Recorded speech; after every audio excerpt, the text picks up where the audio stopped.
নমস্কার, দেখছেন কলকাতা টিভি। আপনাদের সঙ্গে রয়েছে আমি অভিক। শুরু করছি সংবাদ সারাদিন। আর অবশ্যই সকাল থেকেই যে খবরে আমাদের নজর রয়েছে, অবশেষে দীর্ঘ প্রতীক্ষার অবসান হয়েছে, যেদিকে তাকিয়েছিল গোটা ভারতবাসী, এবং তাদের সেই অপেক্ষার অবসান হয়েছে, কারণ অবশেষে মাটিতে পা রেখেছেন সুনিতা উইলিয়ামস, বুচ উইলমোররা। 286 দিন পর নিরাপদে পৃথিবীতে ফিরেছেন ভারতীয় বংশোদ্ভূত আমেরিকান মহাকাশচারী সুনিতা উইলিয়ামস এবং তাঁর সঙ্গী বুচ উইলমোর। বুধবার ভোর 3:27 নাগাদ তাদের নিয়ে ইলন মাস্কের সংস্থা স্পেসএক্সের মহাকাশযান ফ্লোরিডার সমুদ্রে অবতরণ করেছে। মহাকাশ থেকে পৃথিবী পর্যন্ত সুনিতাদের এই প্রত্যাবর্তন নিরাপদ হয়েছে, এবং সেই ছবি দেখাচ্ছি যেই সময় এই প্রত্যাবর্তন হয় তাদের, এবং তাদের যে সফল অবতরণ হয়েছে সেই মুহূর্তের ছবি আপনাদেরকে দেখাচ্ছি, যেখানে ফ্লোরিডার উপকূলে সমুদ্রে অবতরণের সময়ের ছবি। আর আমরা এই নিয়েই আলোচনা করব। এই মুহূর্তে আমাদের স্টুডিওতে রয়েছেন বিশিষ্ট অতিথি স্পেস সায়েন্টিস্ট সব্যসাচী পাল। স্বাগত আপনাকে আরও একবার আমাদের স্টুডিওতে। অন্যদিকে তমাল বসাক, স্পেস সায়েন্টিস্ট, আমাদের সঙ্গে রয়েছেন ভার্চুয়ালি। আপনাকেও স্বাগত কলকাতা টিভিতে। আমি প্রথমেই সব্যসাচী বাবু আপনার কাছে আসব, যে আজকের এই যে একটা অভিযান আমরা দেখলাম, দীর্ঘ 9 মাসের অপেক্ষা ছিল গোটা ভারতবাসীর, যে কবে তারা ফিরবেন, পৃথিবীতে পা রাখবেন, এবং এই সময়কালটার পর আজকের এই সফল অবতরণ মহাকাশ বিজ্ঞানের ক্ষেত্রে নতুন দিগন্ত কি খুলতে চলেছে? তাহলে দেখুন, মানুষ মহাকাশে গেছে সেই উড়ি গ্যাগারিনের সময় থেকে, সেই 60-এর দশক থেকে। তো সেই সময় থেকে এখন প্রায় 60 বছর হয়ে গেছে যে আমরা মহাকাশে গেছি।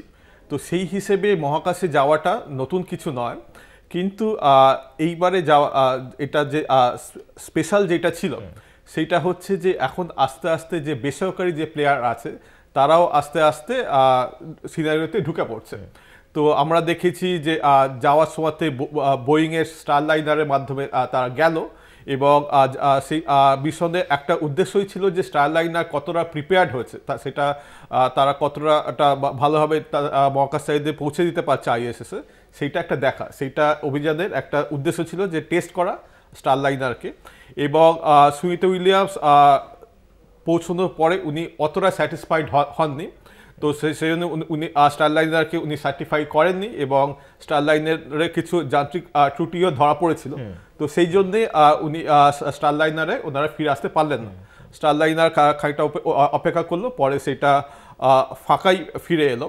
এবং তারপরে আমরা দেখলাম যে ইলন মাস্কের যে স্টার এক্সের মাধ্যমে বেশ কিছুদিন পরে, দীর্ঘ 9 মাসেরও বেশি সময় পরে ওনারা ফিরে এলেন।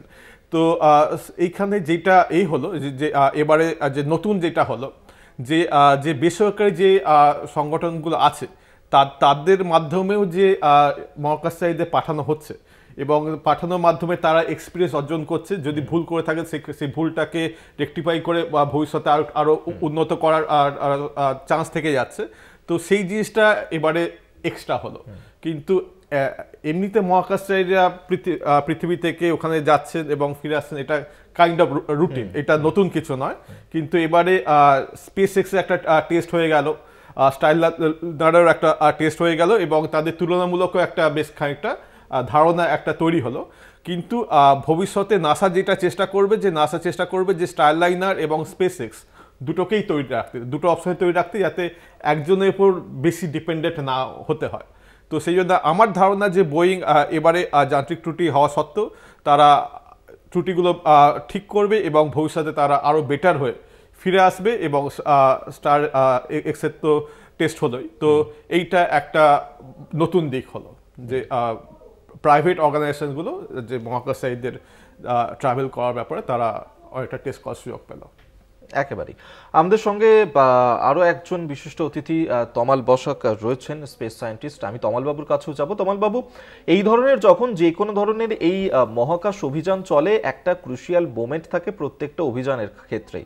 এই অভিযানের ক্ষেত্রে যখন সফল অবতরণ হলো, এই অভিযানের ক্ষেত্রে ক্রুশিয়াল মোমেন্ট ঠিক কোন সময়টা ছিল? একটু বলবেন একবার। হ্যালো, হ্যাঁ, শুনতে পাচ্ছেন না আপনি? হ্যাঁ হ্যাঁ হ্যাঁ হ্যাঁ।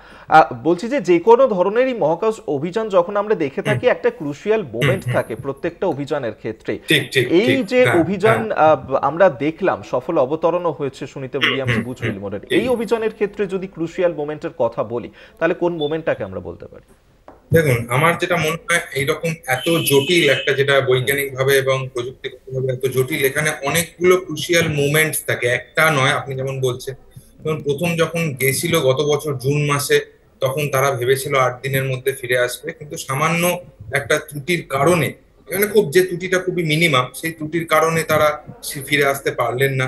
সুতরাং সেটা একটা ক্রুশিয়াল মুভমেন্ট। তারপর আজকে যখন ফিরে এলেন, যখন আর কালকে ফিরে এলেন 286 দিন বাদে 287তম দিনে, তখন অনেকগুলো ক্রুশিয়াল মুভমেন্ট ছিল। প্রথম যখন তারা সেখান থেকে আনডক করার প্রসেস, সে আনডক প্রসেস যাতে পারফেক্ট হয় সেখানে, কারণ আনডকে যদি একটু বিন্দু মাত্র লিকেজ থাকে, সেখান থেকে একটা খুব ইম্পর্টেন্ট, মানে খুব একটা ড্যামেজের সম্ভাবনা থাকে। দ্বিতীয় পয়েন্ট হচ্ছে যে যখন ওরা মানে আমাদের এই বায়ুমণ্ডলে প্রবেশ করছে এবং প্যারাশুটে করে নামার চেষ্টা করছে, বা তার আগেও একটা যখন যারা একটা বিশেষ অ্যাঙ্গেলে এই আমাদের অ্যাটমসফিয়ারের মধ্যে ঢোকার চেষ্টা করছে, এবং ঢোকার ফলে বায়ুমণ্ডলের সঙ্গে যে বিপুল ঘর্ষণ হচ্ছে, এবং তার সঙ্গে যে 3-3.5 ডিগ্রি সেলসিয়াস, যেটা একটা অস্বাভাবিক রকমের বেশি টেম্পারেচার, যাতে অনেক ধাতুও গলে যায়, সেই টেম্পারেচারে যখন ফিরছে, এবং তা সত্ত্বেও তারা সেইটাকে তারা একটা মানে কি বলবো, একটা সফলভাবে সেই স্টেজটা পার করছেন। এবং এর ফলে একটা বিশেষ মুহূর্ত থাকে, যখন ধরুন প্রায় 5 থেকে 6 মিনিট, এই যখন এই তাপমাত্রা বা এই রেডিয়েশন বা এই অবস্থার কারণে প্রায় 5 থেকে 6 মিনিট কিন্তু এই মহাকাশ বা সুনিতাদের সঙ্গে এই নাসার যে মানে বেতার যোগাযোগ, সেটা কিন্তু 5-6 মিনিট একেবারে স্তব্ধ হয়ে যায়, বন্ধ হয়ে যায়। তারা কি করছে সেই মুভমেন্টটা আমরা কিন্তু বুঝতে পারি না। সেই মুভমেন্টটা তাদেরকে নিজের কনফিডেন্স এবং নিজের মতো করে পার করে বেরিয়ে আসতে হয়, সেটা একটা ক্রুশিয়াল মুভমেন্ট।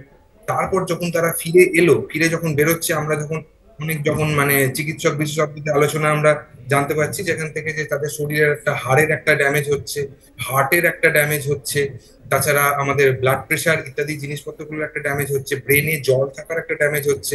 সেইটা তো একটা, তা সত্ত্বেও যে উনি হাসি মুখে বেরিয়ে আসছেন, এবং আমাদের সেই যে তার যে মুখে যে বিজয়ের হাসি, সেটা দেখা যাচ্ছে, সেটা একটা ক্রুশিয়াল মুভমেন্ট। এবার এই আবার আবার একটা জানা যাচ্ছে যে এর পরে, এই সফল অবতরণের পরে, আমাদের এই জুলাই মাসে, আগামী জুলাই মাসে কিন্তু Crew 11 এর প্ল্যান অলরেডি কিন্তু নাসা বানিয়ে ফেলেছে। সুতরাং এই যে Crew 9 ফিরে এলো, 2-3 দিন আগে Crew 10 গেল, এবার Crew 11 কিন্তু আগামী জুলাই মাসে যাবে।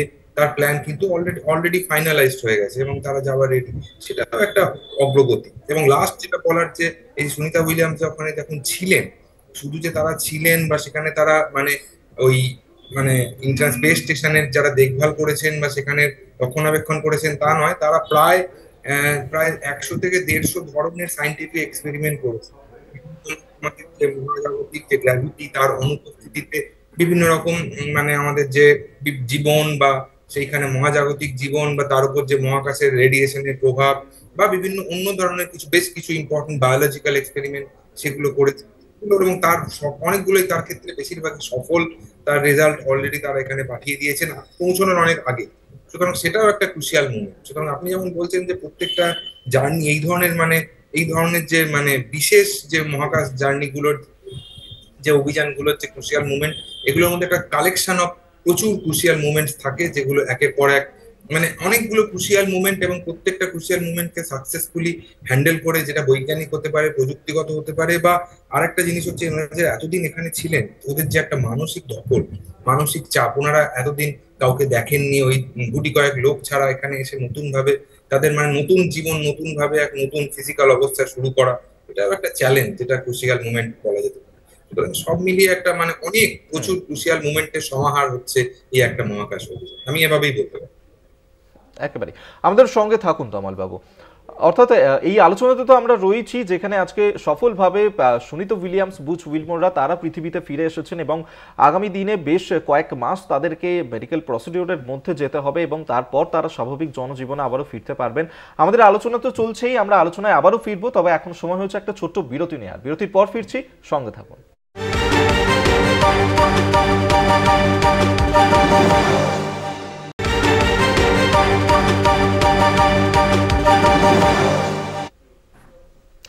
সুনিতা উইলিয়ামস, বুল উইচমোর, তাদের কাছে এখন সব থেকে বড় চ্যালেঞ্জ হচ্ছে এই মাধ্যাকর্ষণের সঙ্গে তাদেরকে মানিয়ে নেওয়া। কারণ দীর্ঘ 9 মাস ধরে তারা মহাকাশে ছিলেন এবং সেখানে থাকার ফলে সেখানকার সঙ্গে তাদের বডি সেখানে অ্যাডজাস্ট হতে শুরু করে এবং সেক্ষেত্রে তাদের যে শারীরিক গঠন তাতে যেভাবে ভঙ্গুর অবস্থায় এসেছে সে ছবি আমরা কিন্তু দেখেছি। ওজন কমে গিয়েছে এবং কোথাও তাদের যে স্কিন অনেক রুক্ষ শুষ্ক হয়ে গিয়েছে, এক্ষেত্রে হাড়ের ক্ষয়ক্ষতি হতে পারে। তাদের স্বাস্থ্য এখন সব থেকে বেশি উদ্বেগের বিষয়। তারা এই মুহূর্তে ফিরে এসেছেন, কিন্তু তারপরে অবসরপ্রাপ্ত ব্রিটিশ মহাকাশচারী টিম পিক্স কি বলছেন শোনাবো আপনাদের। But it comes on quite rapidly, and they're going to feel up to about 4, maybe 5 Gs of deceleration, which is quite punishing after that length of time in zero gravity. Probably the most aggressive part is about 6 or 7 minutes later, once you're through most of the atmosphere, and then the parachutes open, and that you're still probably going just over the speed of sound. So when the parachutes start to slow you down and start opening, the capsule is swung around quite violently underneath. But it's, you know, anyone who enjoys roller coaster rides, it's nothing worse than that. Yes, the first couple of days are going to be fairly rough because your body is adjusting very rapidly to gravity. Your proprioceptive system kicks in. There might be some nausea, some dizziness, some vertigo, and your bones and your muscles are getting used to that loading as you stand up and walk around. Your balance is having to kind of regain, and get a sense of where you are.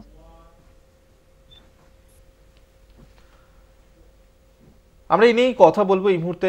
Sabyasachi বাবু আমাদের সঙ্গে রয়েছেন, তমাল বাবু আমাদের সঙ্গে রয়েছেন। সব্যসাচী বাবু, এই যে 9 মাস তারা মহাকাশের মধ্যে ছিলেন এবং তার ফলে আমরা দেখলাম যে সুনিতা উইলিয়ামস, তার যে শারীরিক গঠন অনেকটাই ভেঙে পড়েছে। এক্ষেত্রে কখনো দৃষ্টিশক্তি হারাতে হতে পারে, ক্যান্সারের সম্ভাবনা থাকছে। ঠিক আর কি মেডিকেল কন্ডিশন তাদের ক্ষেত্রে দেখা যেতে পারে এবং এটার সঙ্গে মানিয়ে নেওয়ার ক্ষেত্রে তাদের এই মুহূর্তে কি করা হবে? দেখুন, মাইক্রোগ্র্যাভিটিতে থাকলে বিভিন্ন রকমের শারীরিক চেঞ্জ হয়। যেহেতু আপনি ওখানে গ্র্যাভিটি নেই, আপনি হাঁটতে পাচ্ছেন না, তো সেই জন্য কি হয় যে আস্তে আস্তে যে আপনার যে হাড় আছে, হাড়ের ঘনত্ব কমতে থাকে, হাড় আস্তে আস্তে উইক হতে থাকে, নরম হতে থাকে।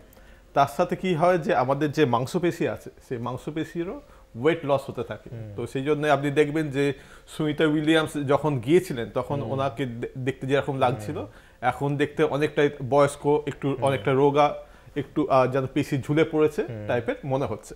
তো আপনার হাড়ের অসুবিধা হয়, ওয়েট লস হচ্ছে। তাছাড়া আপনার রোগ প্রতিরোধের যে ক্ষমতা সেইটা অনেকটাই কমে যায়। আর যেটা হয় যে যেটা বেশ অসুবিধা তৈরি করে সেটা হচ্ছে যে আপনি যেহেতু হাঁটছেন না, আপনি এই পশ্চারে থাকছেন না, তো সেই জন্য আপনার ব্রেনে আস্তে আস্তে ফ্লুইড জমতে থাকে, ফ্লুইডে বেড়ে যেতে থাকে, সেইটা ব্রেনকে অ্যাফেক্ট করার একটা চান্স থাকে। এবং তাছাড়া আপনার হার্টের উপর প্রভাব পড়ে, যেহেতু আপনি একইভাবে দাঁড়াচ্ছেন না সেই জন্য, এবং শরীরে বাকি প্রায় সব কিছুর উপরে কম বা বেশি প্রভাব পড়ে।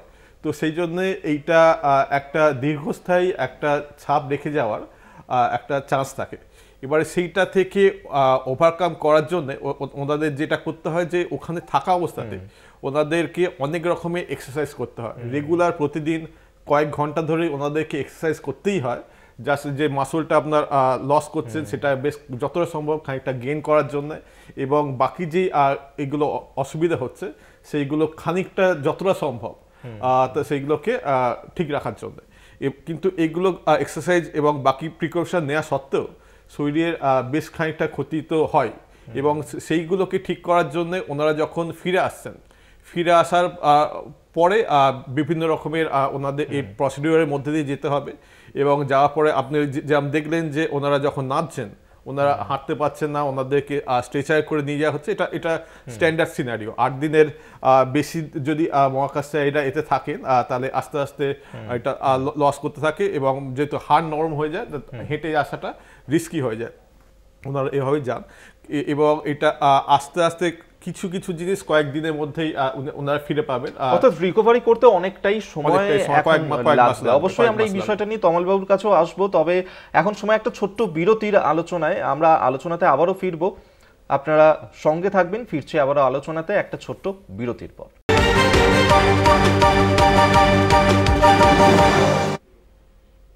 পৃথিবীতে ফিরলেও এখনই পরিবারের সঙ্গে দেখা করতে পারবেন না সুনিতা উইলিয়ামস, বুচ উইলমোররা, কারণ তাদের স্বাভাবিক অবস্থায় ফিরতে, আগের মতন অবস্থায় ফিরতে এখনো বেশ কিছুটা সময় লাগবে। কতটা দিন লাগতে পারে আমরা এই নিয়েই কথা বলবো। স্পেস সায়েন্টিস্ট তমাল বসাক এই মুহূর্তে আমাদের সঙ্গে রয়েছেন। তমাল বাবু, কিভাবে তারা আগের অবস্থাতে ফিরবেন, কতটা সময় ক্ষেত্রে লাগতে পারে? শুনতে পাচ্ছি? হ্যালো।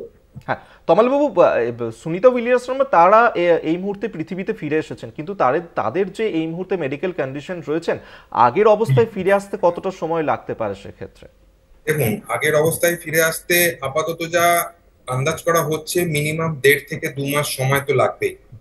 হ্যাঁ, এবং আপনি যেটা বললেন সেটা হচ্ছে যে সবচেয়ে আগে আমাদের যেটা দেখতে হবে সেটা হচ্ছে ওই যে বললেন তাদের পরিবার বা পরিজনের সঙ্গে দেখা করতে দেওয়া হচ্ছে না। তার একটা বড় কারণ হলো আমরা এখনো ঠিক জানি না যে তাদের মানে মহাকাশে থাকার ফলে দীর্ঘ 286 দিন তাদের মানে আমাদের সুনিতা উইলিয়ামস বা আমাদের উইলমোর এদের শরীরে ঠিক কি পরিমাণ রেডিয়েশনের প্রভাব পড়েছে, বা সেই রেডিয়েশনের প্রভাবগুলো আশেপাশে যারা থাকবে তাদেরকে কতটা ক্ষতিগ্রস্ত করতে পারে। কারণ আমরা জানি যে এই ধরনের রেডিয়েশন মানে কিছুটা হলেও মিনিমাম চান্স হলেও তারা ক্যান্সারের প্রবাবিলিটি থাকে ইত্যাদি। তো সুতরাং সেই জন্য ঠিক এই বিশেষ কারণেই তাদেরকে পরিবারের সঙ্গে দেখা করতে দেওয়া হচ্ছে। এবং একটা কথা আমি যেটা বিশেষভাবে আমাদের বলতে হবে সেটা হচ্ছে আমরা সবাই জানি যে গত কয়েক কোটি বছর ধরে আমাদের এই যে জীবের যে বিবর্তন হয়েছে সেই বিবর্তন এমন ভাবেই হয়েছে সেটা কিন্তু আমাদের পৃথিবীর মধ্যাকর্ষণের সঙ্গে মানিয়ে নেওয়ার জন্যই এই ঘটনাটা ঘটেছে। সেটা শুধুমাত্র মানুষ নয়, বা প্রত্যেকটি জীব, প্রত্যেকটি পোকামাকড়, প্রত্যেকের ক্ষেত্রেই এই ঘটনাটা ঘটেছে। সুতরাং অবশ্যই মানুষের ক্ষেত্রে ঘটবে। সুতরাং সেই অবস্থায় যদি হঠাৎ একটা মানুষ এত দীর্ঘ সময়, যদি 2-4 দিন হতো কোনো ব্যাপার না, 2-4 দিন হলে 2-4 দিন সময় এই ঘটনাগুলো ঘটতো না, তারা আরামসে ফিরে আসতো। কিন্তু যারা যেহেতু এই দীর্ঘ সময় ধরে যারা বাইরে থেকেছেন তাদের একাধিক জিনিস যে যে ব্যাপারগুলো আমাদের শরীর সঙ্গে লড়াই করার জন্য তৈরি হয়েছে সেই প্রত্যেকটি প্রয়োজন। যেমন হাড়কে, আমাদের যে মাসেলকে, এটার প্রধান কাজ হচ্ছে আমাদের শরীরের ভারটাকে বহন করা। ওখানে ওজন শূন্য, ভারটাকে নেওয়ার বা একেবারে বোঝাই যাচ্ছে। তমাল বাবু, আপনি আমাদের সঙ্গে থাকুন, আমরা অবশ্যই আবারও আলোচনাতে ফিরবো। আমরা আবারও এই বিষয় নিয়ে কথা বলবো যে তাদের স্বাস্থ্যের দিকটাও এই মুহূর্তে মাথায় রাখতে হচ্ছে, অত্যন্ত উদ্বেগেই থাকছে। এবং সেক্ষেত্রে তমালবাবু যেমনটা বলছিলেন, তমালবাবু আপনি যেমনটা বলছিলেন। হ্যাঁ, আমি কি বলবো?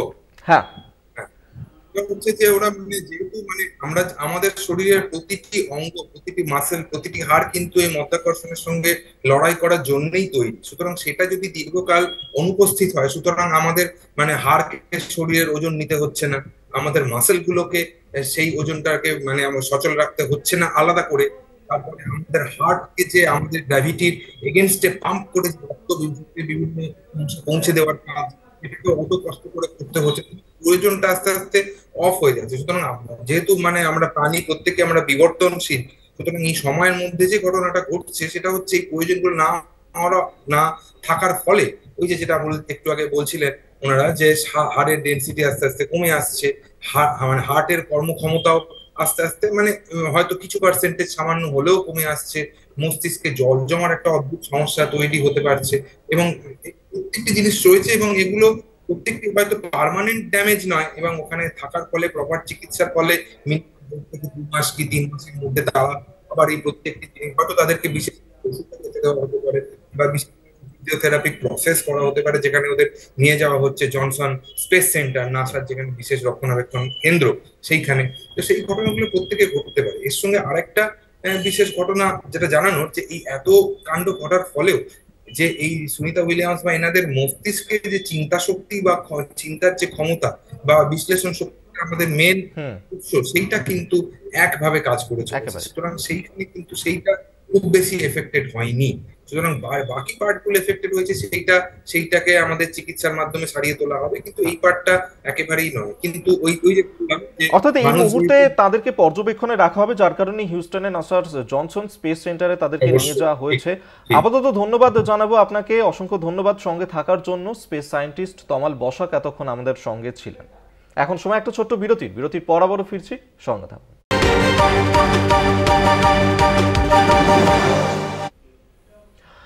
মাটিতে পা রেখেছেন সুনিতা উইলিয়ামস, বুচ উইলমোররা এবং এই মুহূর্তে তাদেরকে রাখা হয়েছে হিউস্টনের নাসার জনসন স্পেস সেন্টারে এবং সেখানেই পর্যবেক্ষণে থাকবেন তারা। এখনই পরিবারের সঙ্গে তারা দেখা করতে পারবেন না, এখনও 1.5 থেকে 2 মাস মতন তাদের সময় লাগবে পুরোপুরি সুস্থ হয়ে উঠতে এবং তাদের মেডিকেল কন্ডিশন কি থাকছে সেই সমস্ত বিষয়টাই আপাতত পর্যবেক্ষণের ক্ষেত্রে রাখা হচ্ছে। তবে এই যে এই যে অভিযান আমরা দেখলাম, সেই অভিযান কিন্তু আরও অনেকগুলো দিগন্ত খুলে দিল আমাদের সামনে। আমরা এই সমস্ত বিষয়টাকে নিয়েই আলোচনা করছি। স্টুডিওতে আমাদের সঙ্গে রয়েছেন সব্যসাচী পাল, মহাকাশ বিজ্ঞানী। অন্যদিক থেকে আমাদের সঙ্গে নতুন অতিথি সঞ্জীব সেন রয়েছেন, মহাকাশ বিজ্ঞানী। আপনাকে স্বাগত জানাবো কলকাতা টিভিতে। সঞ্জীববাবু, যে বিষয়টা এই মুহূর্তে আপনার কাছে প্রথমেই জানতে চাইবো যে আমরা এক্ষেত্রে দেখলাম যে দীর্ঘ 9 মাস ধরে তারা সেখানে আটকে ছিলেন এবং তারপর একের পর এক গবেষণার কাজ কিন্তু তারা চালিয়ে গিয়েছেন। মহাকাশ বিজ্ঞানের ক্ষেত্রে আগামী দিনে এটা কতটা উদ্বুদ্ধ করবে?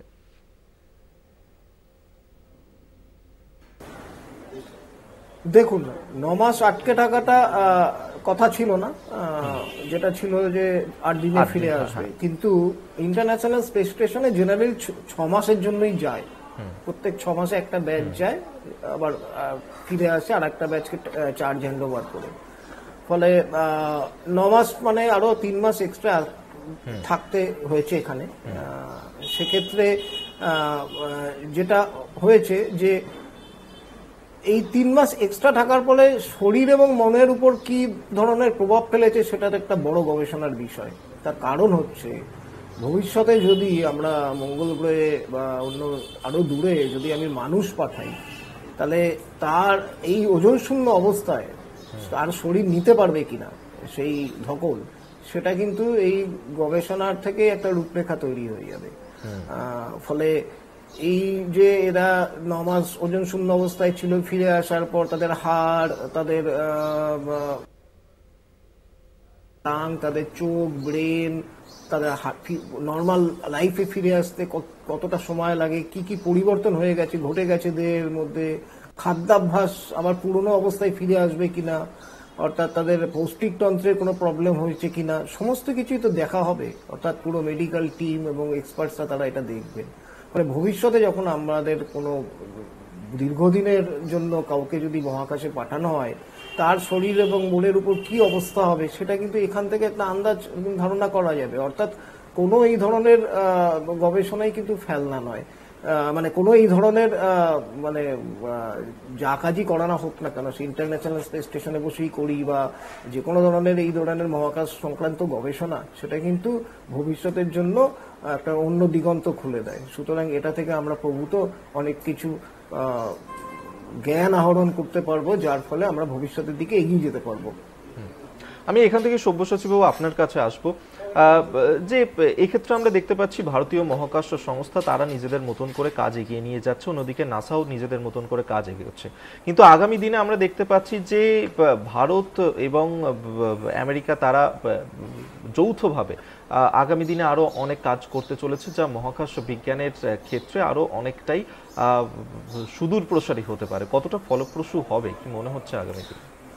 দেখুন, এখন আমাদের দেশের যে গবেষণা সংস্থা ইসরো, সেইটা সারা পৃথিবীতে যে কয়েকটা গবেষণা সংস্থা যারা একেবারে লিডিং রোল নিচ্ছে, তার মধ্যে ইসরো একটা। আমরা প্রথম প্রচেষ্টাতেই মঙ্গলে আমরা যান পাঠিয়েছি, যেটা আমেরিকাও করতে পারেনি। আমেরিকা বেশ কয়েকবার ফেল হওয়ার পরে তারপরে তারা পাঠাতে সক্ষম হয়েছিল, এবং আমরা এখন চাঁদেতেও আমরা সাকসেসফুলি ল্যান্ডিং করেছি। তো সেই জন্যে ইন্টারন্যাশনালি আমাদের গবেষণার মহাকাশ বিজ্ঞানে আমাদের যে গবেষণা হচ্ছে সেইটাকে প্রচুর প্রশংসা করা হচ্ছে এবং প্রচুর সম্মান এখন পাচ্ছে। নাসার সাথে ইসরোর বেশ কিছু জায়গাতে টাই আপ আছে। উদাহরণস্বরূপ যে প্রথম যে চন্দ্রায়ন মিশন হয়েছিল, সেখানে নাসা একটা ইনস্ট্রুমেন্ট পাঠিয়েছিল, এবং ইনস্ট্রুমেন্ট পাঠানোর সময় তারা বলেছিল যে ইনস্ট্রুমেন্টটাতে কি আছে তার ডিটেল তারা দেবে না। তারা জাস্ট লাস্ট মোমেন্টে এসে তাদের সায়েন্টিস্টরা ইনস্ট্রুমেন্টটা ইনস্টল করেছিল এবং ইনস্ট্রুমেন্টের স্পেসিফিকেশান তারা দেয়নি। এবং সেই ইনস্ট্রুমেন্টের মাধ্যমেই পরে আমরা যে চাঁদে যে জল আছে সেইটা কিন্তু চন্দ্রায়নই প্রথম আবিষ্কার করেছে, কিন্তু আবিষ্কার করেছে নাসার যন্ত্র দিয়ে। তো সেই জন্য তারা ক্রেডিটটা তারা নিয়েছে। চাঁদে জল থাকতে পারে সেইটা একটা আমরা অনেক দিন ধরে করছিলাম, হয়তো আছে বা হয়তো নেই, কিন্তু সেইটা গবেষণা করাটা হলো চন্দ্রায়নের মাধ্যমে, কিন্তু তার ক্রেডিটটা নিয়ে গেল আমেরিকা, কারণ তাদের যন্ত্র দিয়ে এটা হয়েছে। তো বাট এটা একটা joint mission in the sense যে আমাদের ইসরোর একটা প্রজেক্টে সেই ইনস্ট্রুমেন্টটা লাগানো হয়েছে। তো একইভাবে ভবিষ্যতেও আরও অনেক কিছু আমরা প্ল্যান করছি। চন্দ্রায়নের যে পরের যে মিশনগুলো ছিল 2 এবং 3, 2 এর একটা ভাগ ফেল করলো, 3টা খুব সাকসেসফুল হলো। তো সেইখানেও আমাদের কথা ছিল যে নাসা আমাদেরকে অনেকটা ব্যাপারে R&D দেবে, কিন্তু নাসা সবসময়তেই যেই R&D গুলো আর কেউ যায় না সেই ধরনের R&D দিতে তারা বলে দেব, কিন্তু যে তারা খুব উদার দিয়ে দেয় সেটা কিন্তু নয়। ফর এক্সাম্পল যে চন্দ্রায়ন 2 যেটা হলো, যেটা আমাদের ক্র্যাশ ল্যান্ডিং করলো, আমরা কাইন্ড অফ ফেল হলো, তো পুরোপুরি মিশন ফেল হয়নি, বাট ল্যান্ডিং এর পার্টটুকু ফেল হয়েছিল। তো সেইখানে কিন্তু নাসা আমাদের মুনের যে হালকা অ্যাটমসফিয়ার আছে এবং তার যে মডেল, সেটা কিন্তু নাসা একেবারেই আমাদের দেয়নি। তো সেই জন্য আমাদের কাছে কোনো ডাটা ছিল না, সেই জন্য আমাদেরকে ওটা তৈরি করার জন্য আমাদের যেটা ছিল আমাদের আন্দাজের উপর ভর করে করতে হয়েছিল এবং সেটা ফেল করে। তো কিন্তু একবার ফেলিওর থেকে আমরা শিক্ষা নিয়ে পরের বারে আমরা একেবারে খুব সুন্দরভাবে আমরা করি।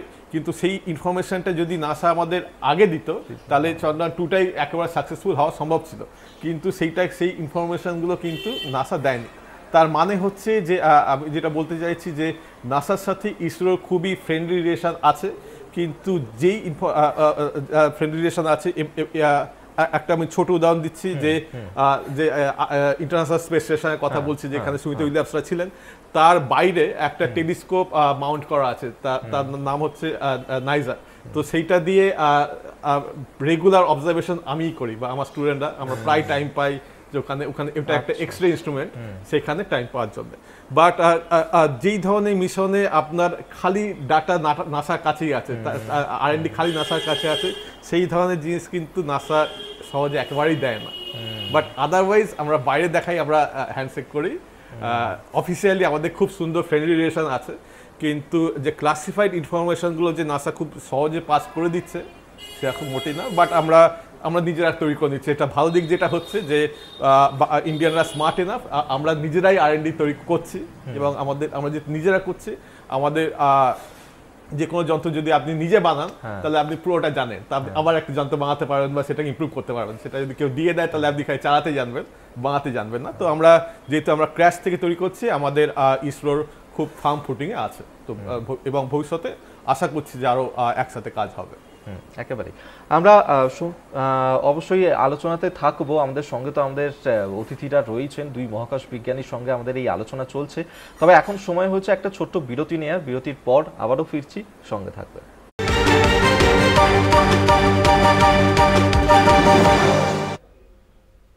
আলোচনাতে রয়েছে আমরা, আর এই মুহূর্তে আমাদের সঙ্গে রয়েছেন মহাকাশ বিজ্ঞানী সঞ্জীব সেন। আমরা সঞ্জীব বাবুর সঙ্গে কথা বলবো। সঞ্জীব বাবু, যে বিষয়টা নিয়ে একটু আগেই আমরা কথা বলছিলাম, যে এই যে অভিযান আমরা দেখলাম, অনেকেই রেস্কিউ অপারেশন সেটাকে বলছেন, কিন্তু এই অভিযানের ক্ষেত্রে অনেকগুলো দিক আমরা দেখলাম যে সামনে উঠে এলো, রিসার্চের ক্ষেত্রেও অনেকটা হেল্পফুল হবে। সেক্ষেত্রে আমরা দেখলাম যে এই অভিযান চলাকালীন ভেজিটেশন করা হলো, সেখানে লেটুস পাতার সেখানে চাষ করা হলো। অন্যদিকে অক্সিজেন সাপ্লাই কিভাবে করা যায় সেই নিয়েও ইতিমধ্যেই কাজ শুরু হয়েছে। এই সমস্ত বিষয়টাকে নিয়ে এই রিসার্চের ক্ষেত্রে, মহাকাশ বিজ্ঞানের রিসার্চের ক্ষেত্রে কতটা কাজে লাগবে?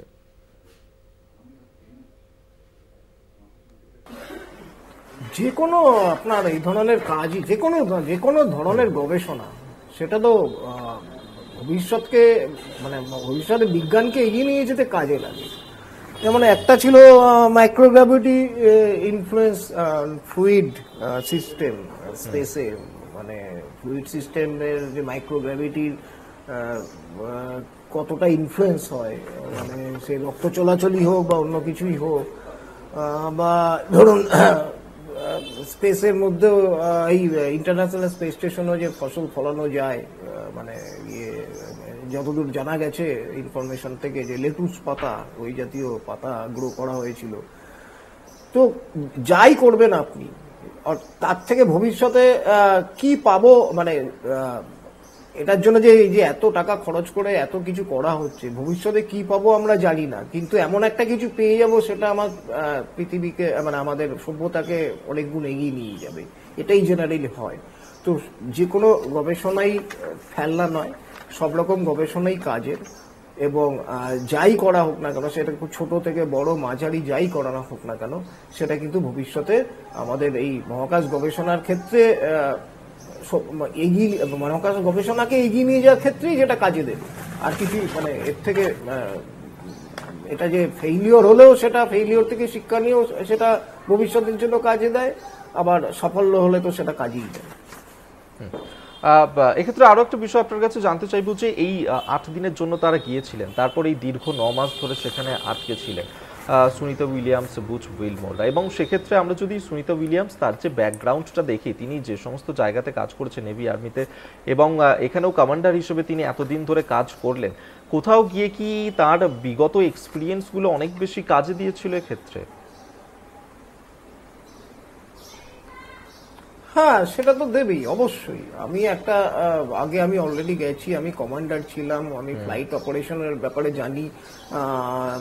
তো এই ধরনের মহাকাশ যানকে পরিচালনা করে নিয়ে যাওয়া এবং সেখানে গিয়ে স্টেশন করা এবং তারপরে আমি আবার ফিরে আসছি, তো এই অভিজ্ঞতাগুলো তো থাকা দরকার। এবং আপনি দেখবেন এখানে যে কোনো ইয়েতে এই ফ্লাইট কমান্ডার একটা থাকে, যে সমস্ত মহাকাশচারীরা যায় আপনার এই সমস্ত ইন্টারন্যাশনাল স্পেস স্টেশনে, তো এই ডেজিগনেশনের এবং এই অভিজ্ঞতা সম্পন্ন এবং এই কারিগরি দক্ষতা সম্পন্ন মহাকাশচারী তো থাকতেই হবে, না হলে তো এই ব্যাপারটাই হবে না। সুতরাং এই পুরনো অভিজ্ঞতা তো সবসময় কাজে দেবে। এবং উনি তো বহু মানে 628 দিন বা তার বেশি সম্ভবত উনি স্পেসে কাটিয়ে এসছেন। ওনার ম্যাক্সিমাম মহিলাদের মধ্যে ম্যাক্সিমাম স্পেস ওয়াকিং এর অভিজ্ঞতা রয়েছে 62 ঘন্টার উপর। সুতরাং এই সমস্ত এই বিপুল অভিজ্ঞতা তো কাজ দেবেই, অবশ্যই কাজে দেবে। অবশ্যই আমাদের সঙ্গে থাকুন, আমরা আলোচনাতে রয়েছি সব্যসাচী পল এবং সঞ্জীব সেন, দুই মহাকাশ বিজ্ঞানী আমাদের সঙ্গে রয়েছেন। আমরা আলোচনায় থাকবো, তবে সময় হয়েছে এখন আরো একটা বিরতি নেওয়ার। বিরতির পর আবারও ফিরছি, সঙ্গে থাকবেন।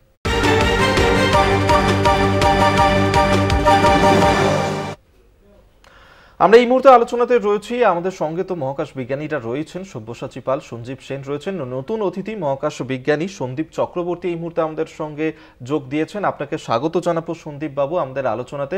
সন্দীপ বাবু, প্রথমেই যে বিষয়টা আপনার কাছে আমরা জানতে চাইবো যে আমরা দেখলাম যে দীর্ঘ 9 মাস অপেক্ষা করেছিল গোটা ভারতবাসী, অবশেষে তাদের অপেক্ষার অবসান হয়েছে, এই মুহূর্তে পৃথিবীতে ফিরেছেন সুনিতা উইলিয়ামস, বুচ উইলমোররা। কিন্তু এই যে দীর্ঘ দিনের একটা সেখানে আটকে থাকা, তারপর এই ফিরে আসা, এই যে অভিযান, সেই অভিযানটা আগামী দিনের ক্ষেত্রে কতটা সুদূর প্রসারী ফলাফল দিতে পারে, কি প্রভাব এর পড়তে পারে, কি মনে হয়?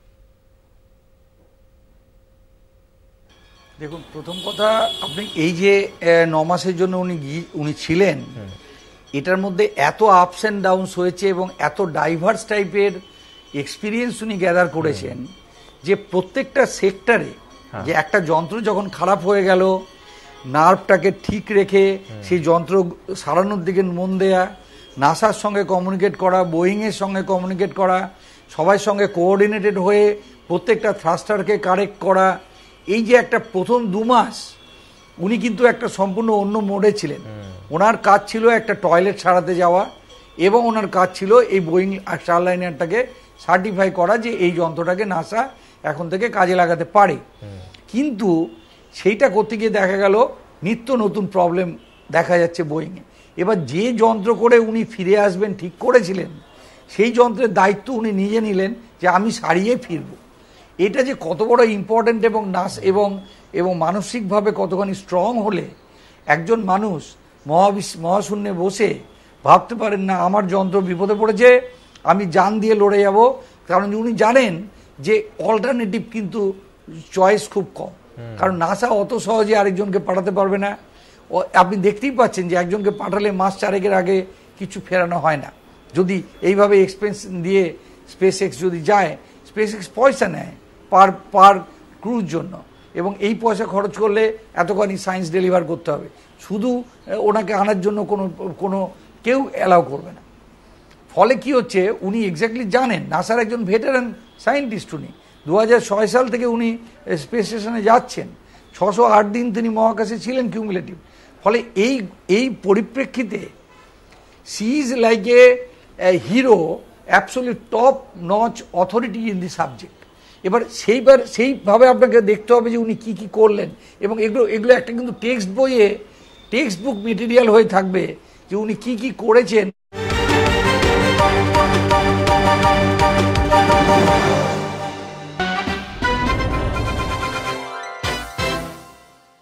সবার স্বপ্নের যত কিছু দায় এবার শুধু আমার, পরিস্থিতি কঠিন হলেও প্রোটিন, ফাইবার আর প্রাণ শক্তিতে ভরা আমন্ড প্রতিদিন।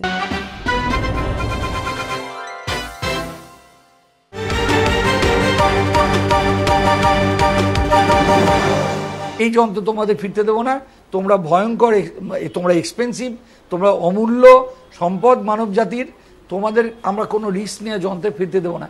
ফলে এরপরে ওনার গিয়ার পাল্টাতে হলো। উনি যখন বুঝলেন যে এরপরে আমি বেশ 7-8 মাস আটকে গেলাম, অন্তত 4-5 মাস তো বটেই, তখন উনি বিচার করলেন যে না, এবার তাহলে বিজ্ঞানে ফেরা যাক। এই বিজ্ঞান চর্চার ওনার মেন কাজ কিন্তু effect of microgravity on biological systems. আমার মনে আছে 10 বছর আগে কি 12 বছর আগে ওনার আমি ইন্টারভিউ নিয়েছিলাম ডাইরেক্টলি, উনি যখন আগের বার ছিলেন স্পেস স্টেশনে, সেই সময় তো উনি এই মাইক্রোগ্র্যাভিটির উপরেই কাজ করছিলেন। সেটা হয়েছিল ইউএসআইএস থেকে। কিন্তু পয়েন্ট হচ্ছে যে এইগুলো এত কাজে লাগবে, এবং এটা পরে মঙ্গলযানের জন্য, মঙ্গলে যাওয়ার জন্য বলুন, কিংবা মঙ্গলের গায়ে যদি স্পেস স্টেশন তৈরি করা হয়, কারণ ভবিষ্যতে মানুষ কি চেষ্টা করছে, এই গ্র্যাভিটি থেকে বেরিয়ে আসাটা এত খরচ সাপেক্ষ পৃথিবীর গ্র্যাভিটি থেকে, যে আমি যদি স্পেস স্টেশন একটা চাঁদের বুকে করতে পারি কিংবা মঙ্গলের গায়ে করতে পারি, তাহলে সেখান থেকে আমি কিন্তু মহাবিশ্বে পাড়ি দেওয়াটা অনেক বেশি সহজ হবে। ফলে এই কাজগুলোর জন্য দীর্ঘমেয়াদী যে যদি থাকতে হয়, তার জন্য আপনার শরীরের ওপর কী কী এফেক্ট করতে পারে, সেগুলোকে আপনি রিপেয়ার করতে পারেন কিনা, জেনেটিক মডিফিকেশন হতে পারে কিনা কসমিক রের জন্য, আপনার বোনের যে লস হচ্ছে, বোনের লস তো নর্মাল, বোনের লস প্রত্যেকেরই হয় যারা 8-9 দিনের থেকে বেশি থাকে। এইটা আমার কাছে খুব একটা বড় চ্যালেঞ্জিং মনে হচ্ছে না। সেটা 35 দিন 45 দিন পরে বোনটা আবার জেনারেটেড হবে, ধরে নিলাম, এটা একটা ব্যাপার। কিন্তু ওই যে এতদিন ধরে ছিলেন তার গায়ে যে এক্সরে এসে পড়েছে, গামারে এসে পড়েছে, সেকেন্ডারি রে এসে পড়েছে, কারণ যে কসমিক রেটা এসছে হাই এনার্জি, সে কি করে মহাকাশ যানের যে গায়ে এসে ধাক্কাটা মেরেছে, যাদেরকে মহাকাশ যান থামাতে পারলো, তারা আবার সেকেন্ডারি কসমিক রে দেয়। সেই সেকেন্ডারি রেগুলো আবার বডিতে গিয়ে পড়ে, বডির কোনো কোনো সেলের মধ্যে থেকে ক্রোমোজোমের কিছু কিছু অংশ নক আউট করে দিতে পারে, মিউটেশন হয়ে যেতে পারে। সেই মিউটেশনগুলো কত হয়েছে, অর্থাৎ নিজের বডি একটা ইনস্ট্রুমেন্টে পরিণত হয়েছে। এই জিনিসটার জন্য একটা মানসিকতা থাকা প্রয়োজন, যে আমি শুধু নিজে কিন্তু অবজারভার হিসেবে যাচ্ছি না, I am also going as an instrument which others will observe. অর্থাৎ উনি নিজে একটা গিনিপিগ মতো গিনিপিগ হয়ে গেছেন একটা এক্সপেরিমেন্টে, এবং খুব আনন্দের সঙ্গে। এই ব্যাপারগুলো বুঝতে হবে যে উনি স্বেচ্ছায় ভলান্টারিলি, আপনি মনে করতে পারেন যে আটকে গেছে, কিন্তু উনি রিভলভ করতে পারতেন। উনি বললেন না, আমি যে কাগজে সই করে এসেছি আমাকে কালকে ফেরত নেওয়ার কথা, আপনি যেমন করে পারুন একটাকে নিয়ে চলে যান। কিন্তু উনি প্র্যাকটিক্যাল, উনি জানেন যে এটা সম্ভব না, সবসময় হলেও নাসার উপর একটা বিশাল চাপ পড়বে, থেকে কিভাবে এই সিচুয়েশন থেকে বের করে আসা যায়, সবসময় সেটারই চেষ্টা চালিয়ে গেছেন। আমরা সেটা প্রতিনিয়ত দেখতে পেয়েছি। আমি এখান থেকেই ক্রাইসিস ম্যানেজমেন্ট, আমি এখান থেকেই সঞ্জীব বাবুর কাছে আসবো। সঞ্জীব বাবু রয়েছেন আমাদের সঙ্গে। সঞ্জীব বাবু, যে বিষয়টা আপনার কাছে জানতে চাইবো, যে বারবার আমাদের আলোচনার ক্ষেত্রে রিসার্চ, এক্সপেরিমেন্ট, এই বিষয়গুলো উঠে আসছে। আমরা আগামী দিনে দেখতে পাচ্ছি যে নাসা, ইসরো তারাও যৌথভাবে আগামী দিনে কাজ করতে চলেছে। সেই বিষয়টা নিয়ে কি বলবেন? আগামী দিনে এই বিষয়গুলো কতটা প্রভাবিত করতে পারে?